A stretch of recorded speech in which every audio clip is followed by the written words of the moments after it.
Imagine a seguinte situação. Um jovem de 25 anos, ou uma jovem dessa mesma idade, é filha de um servidor público. Este jovem ou esta jovem é pessoa com deficiência. Este jovem e essa jovem são autistas, de nível de suporte 1. O pai, que é servidor público, vem a óbito. Estou usando o servidor público como modelo, mas poderia ser um outro trabalhador do regime geral de previdência também, ok? Eu estou usando o servidor público porque grande parte do nosso público aqui é servidor, então vai de encontro a muita demanda que a gente recebe por aqui. Esse pai, que é servidor, contribuinte do regime previdenciário próprio, falece. Aí tem lá o Instituto da Pensão por Morte. Mas estas pessoas, elas são maiores de idade. Eles são pessoas com deficiência, mas eles são maiores. Eles têm direito a receber a pensão por morte, mesmo depois de adultos? O que você acha? Espera aí que eu já te conto.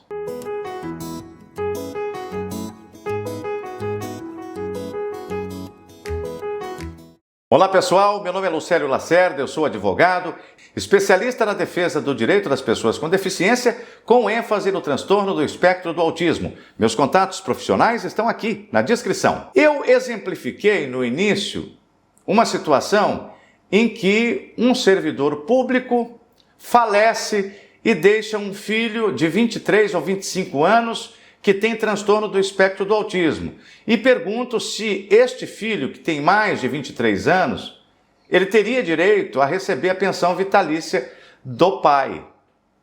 O que você acha? Teria direito ou não teria direito? Esta pergunta vale também, atenção, porque eu esqueci, eu me esqueci de me atentar para esse outro caso. Existem muitas pessoas com transtorno do espectro do autismo de nível 1, cujo pai faleceu antes delas se tornarem maiores de idade. Então, essas pessoas se tornaram beneficiários da pensão por morte do pai ou da mãe. Mas eles se tornaram beneficiários desta pensão por morte não por causa da deficiência, mas por causa de ser menor de idade.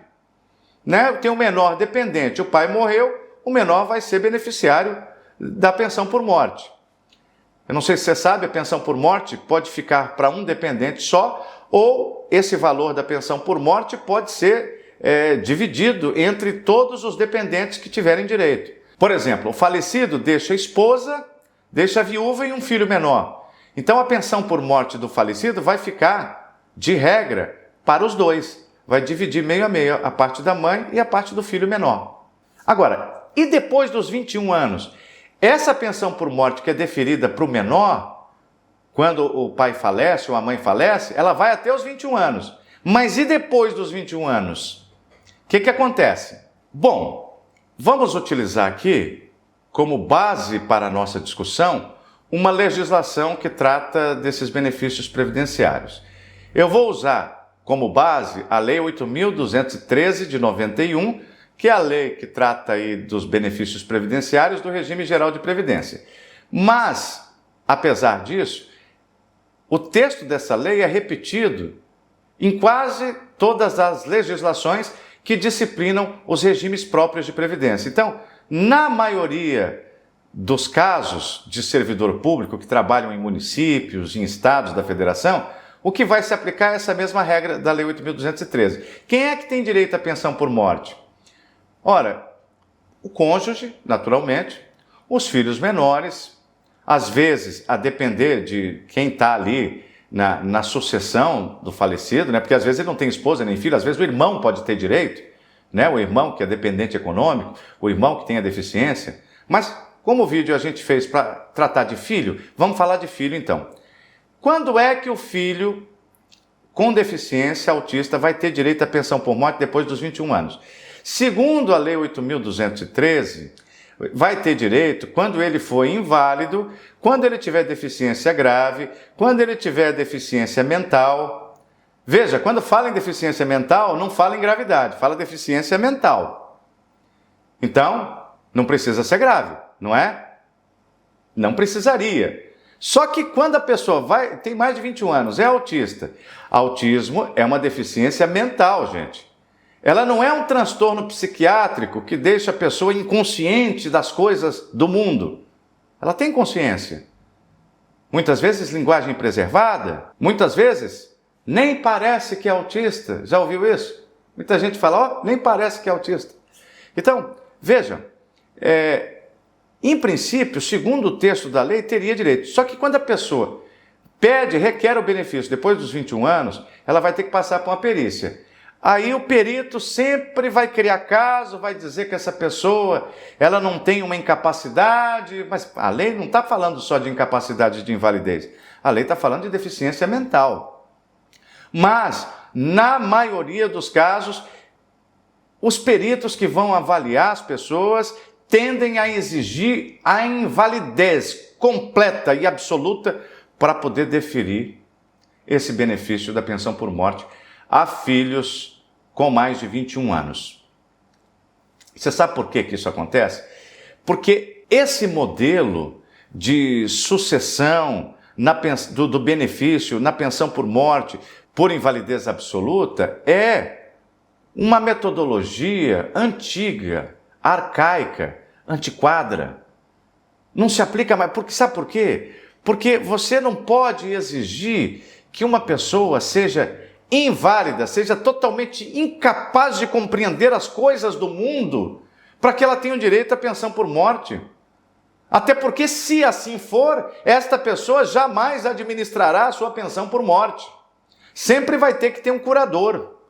Ou seja, é só a pessoa que se a gente estiver falando de deficiência psíquica, mental, é só a pessoa curatelada que vai poder ter direito, e não a pessoa que tem uma deficiência da espécie do transtorno do espectro autismo em grau leve. E não venham me dizer não existe autismo leve, hein, gente? Porque nós estamos falando aqui de lei. E a lei categoriza as deficiências em 3 níveis: leve, moderado e grave. Se você não concorda que o autismo nível de suporte 1 se enquadra na classificação leve, aí você tem que discutir com a lei, não é comigo. Não venha deixar nos comentários, não existe autismo leve. Para esse efeito aqui, existe sim.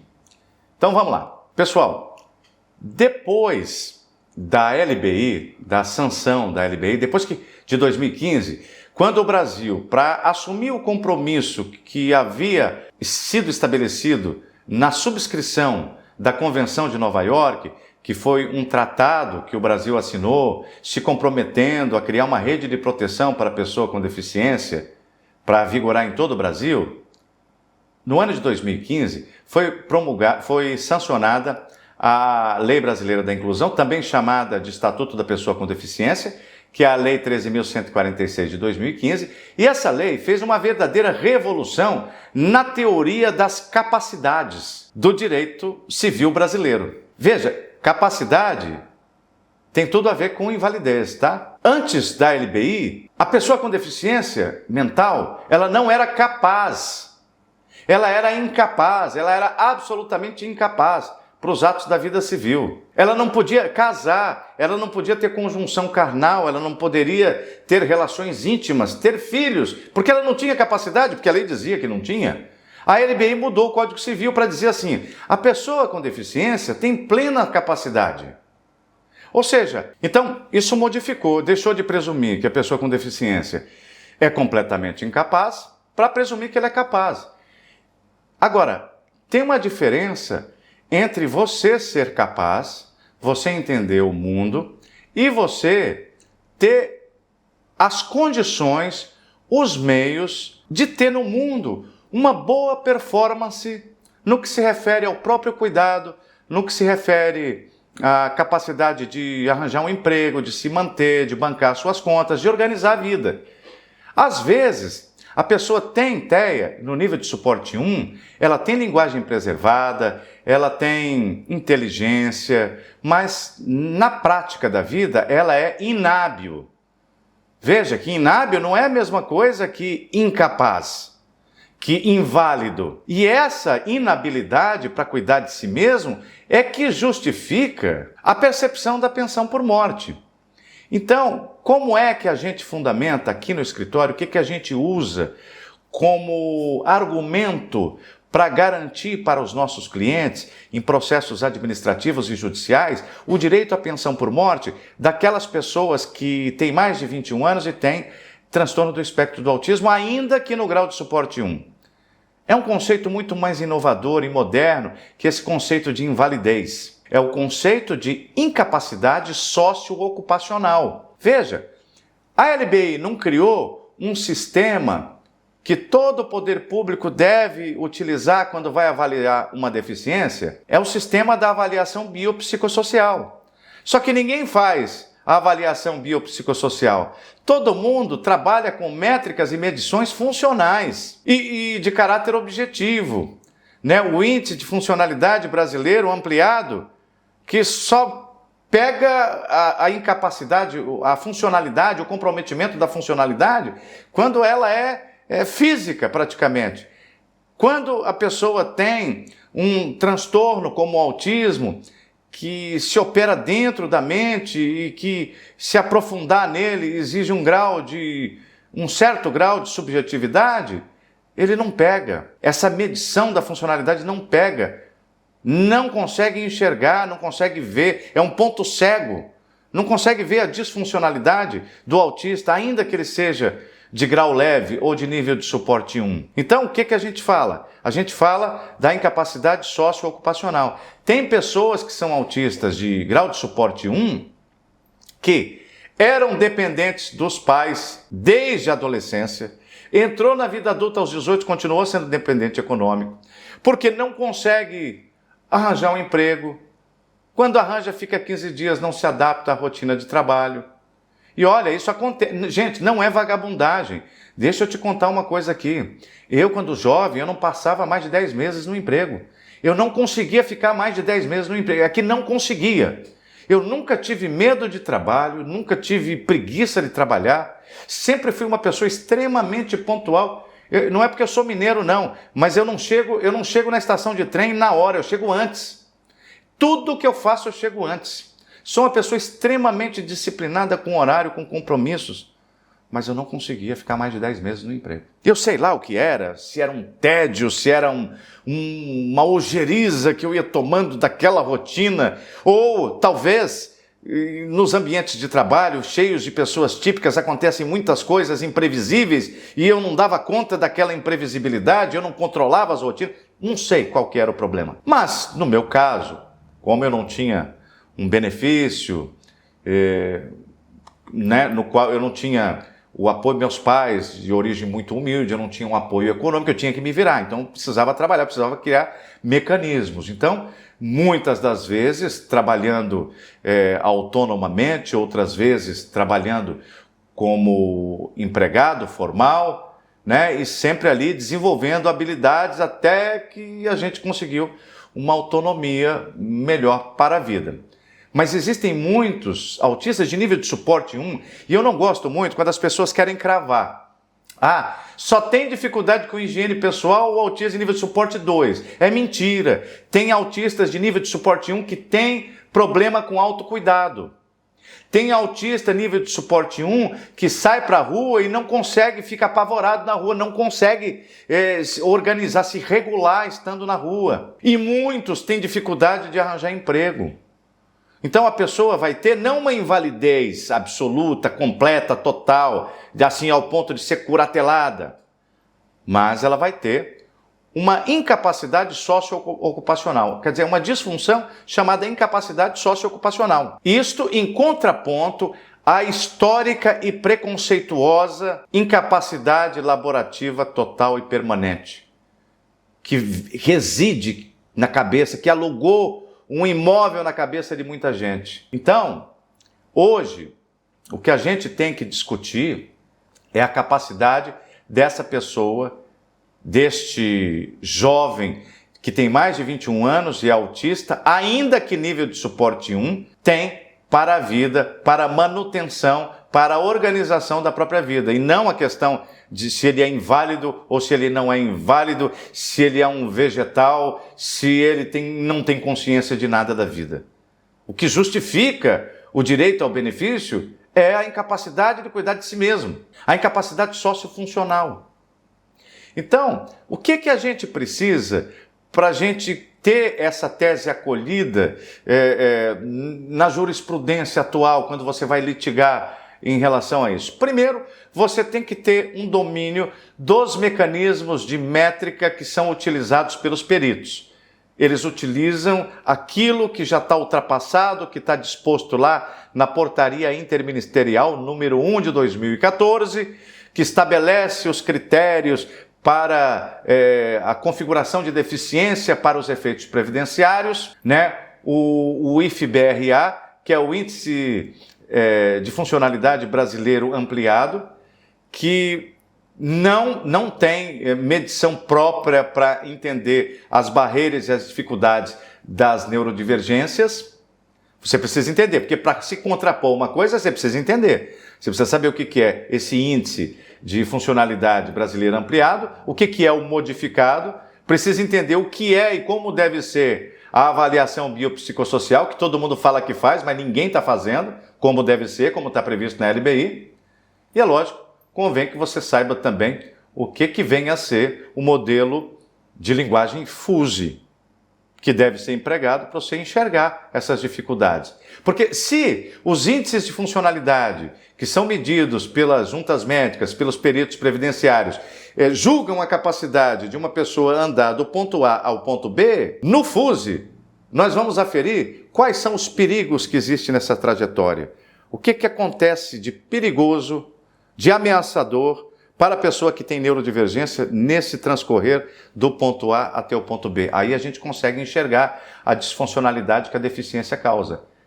Eu disse aqui que existe autismo leve porque a lei assim determina que as deficiências são divididas em 3 categorias, leve, moderada e grave.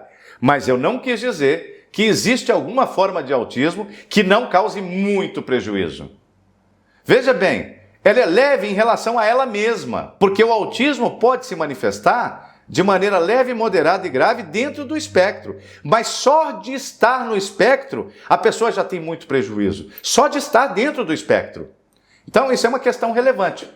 E a outra coisa que precisa ser aferida, que é componente da prova da incapacidade socioocupacional desse autista que está querendo receber a pensão por morte, é a dependência econômica. Então você vai ter que fazer a prova da dependência econômica que havia ao momento do falecimento. No momento em que faleceu o pai, que deixou a pensão, que o filho quer receber depois dos 21 anos, como é que esse indivíduo vivia? Ele era CEO de alguma empresa? Não, se ele era CEO de alguma empresa, ele não tem direito à pensão por morte, ele sabe se virar, ele sabe até comandar a vida dos outros, quanto mais a sua. Ele ocupava algum cargo de chefia, ele tinha um emprego estável, ele tinha uma carreira? Aí dá para discutir, né? Aí a administração pode até falar, pera lá, a administração não vai dar dinheiro para quem sabe se virar. Mas, se essa pessoa, ao momento do falecimento, a escola quem pagava era o pai, o teatro quem pagava era o pai, a academia quem pagava era o pai, a comida quem pagava era o pai, o plano de saúde quem pagava era o pai. E essa pessoa não arranjou emprego até hoje? Está lá pedindo a pensão por morte? Então, é lógico que ela tem uma disfuncionalidade na capacidade de se ocupar e de cuidar da própria vida. Logo, ela terá, sim, segundo essa nova visão da deficiência, o direito a receber esse amparo previdenciário que veio do seu pai, que contribuiu a vida inteira para deixar alguma segurança para o filho. Agora, se for um autista de nível de suporte 2 ou nível de suporte 3, que tenha dificuldades mais evidentes, aí nesses casos é bom que os pais tratem de curatelá-lo logo ao completar os 18 anos para poder evitar essa discussão, esse litígio, esse contencioso em torno desse direito tão básico que é o direito de continuar sobrevivendo com um provento previdenciário que vem do seu ascendente, que trabalhou a vida inteira pensando em manter os filhos em segurança. Eu espero que esse vídeo tenha sido útil. Se ele foi útil, eu peço a você que se inscreva no canal, que clique no sininho e que não deixe de dar um like. Mesmo que você não queira nos seguir, pelo menos o like. Porque quando você dá um like, você mostra para o YouTube que esse vídeo é importante. Então, o YouTube mostra ele para mais gente. Ok? Muito obrigado. Meus contatos profissionais estão na descrição e nós nos encontramos numa próxima ocasião.